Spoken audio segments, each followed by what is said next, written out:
does the founder have? Bro, how many videos have I done on this? How many times have I answered this question? I believe the first video I ever really did way back in 2016 or so, one of my biggest videos was on how much power the founder has.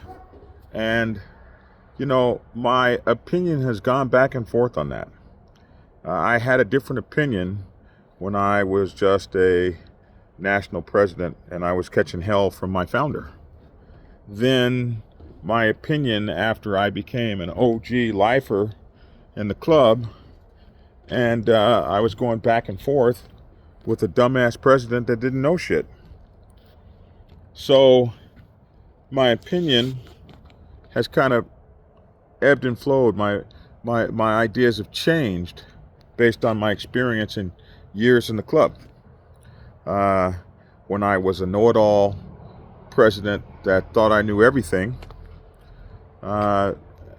different than when I became an OG and realized that I didn't know everything back then, and neither does the guy I'm dealing with right now. So typically we get this question when there is a power struggle between the old guard and the new guard. There's a power struggle between the duly elected president and the very powerful OG who is not ready to give up power or control at the time. That's when we run into this question, and then they'll run to me and say, well, Dragon, what do you have to say about it? And what I have to say about it is both sides should really step the fuck back and get off of your high horses. It's really both sides. It's both sides. It's always both sides. It's a over zealous, pushy ass OG who doesn't want to give up. A lot of times doesn't want to do all the day-to-day work. You don't want to do the day-to-day work, but you want to call the shots like you were doing the day-to-day work. And a lot of times it's a founder who, or a group of OGs who resent the new guard, resent the new guys coming in, resent the new structure, as it were, and use their power and influence to unduly check the club and check the leadership to try to keep things the way that they want it. But the truth of the matter is, you probably ain't riding like that no more, and you probably ain't putting it down like that no more. And a lot of folks hate change. They hate change so much that they'll do anything to stand against the change. And so this is the problem that you have.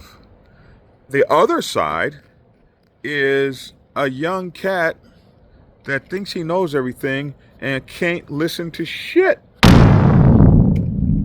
And the OG is sitting there knowing, I know the mistakes you're going to make. I've made them, and I'm watching you with your non-MC protocol knowing ass, putting everybody in jeopardy for what I know is going to play out in a bad way.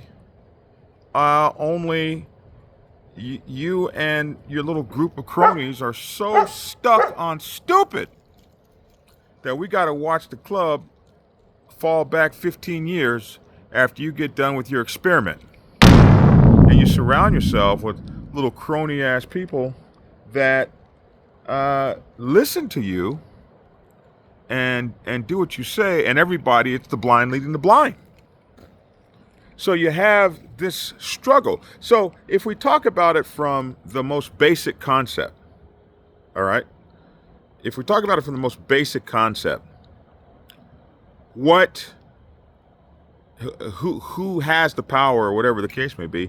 Of course, the duly elected president, elected by the Full Patch brothers in good standing, is the person who wields the power in the MC, or should. And yes, that means that a lot of founders don't like that and blah, blah, blah, and they will exercise great power that they shouldn't be. They'll even sometimes try to remove a person. They'll split the club. They'll do anything to stay in power. But you have the other side too. The other side that will overlook the OGs and do anything to wrest their power away from them. The question you really got to ask yourself is, what's best for the MC? To hell with you, to hell with what you think, to hell with what your agenda is. What's best for the MC? And until you can come up with that answer, ain't none of y'all worth a shit. Ain't none of y'all good for the MC. All of y'all are on that MC fuckery. And you're going to screw the whole damn thing up for everybody. As I have watched happen with my own two eyes in my own motorcycle club, the mighty Black Sabbath Motorcycle Club Nation, which has lost dozens of chapters because of internal fighting, dumb shit, and bullshit. But it's not like I didn't go through it. It's not like I didn't fight with my founder, the Honorable Paul Pet Perry, founder of the Black Sabbath MC Nation, along with the original 7. We had our thing.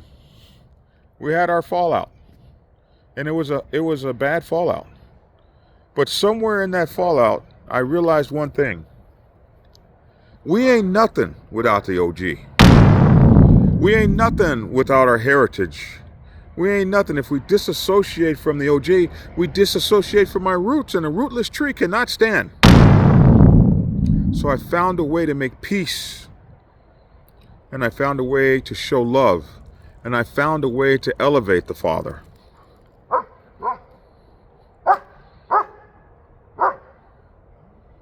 And he saw that that was good. You know what I mean? Capiche?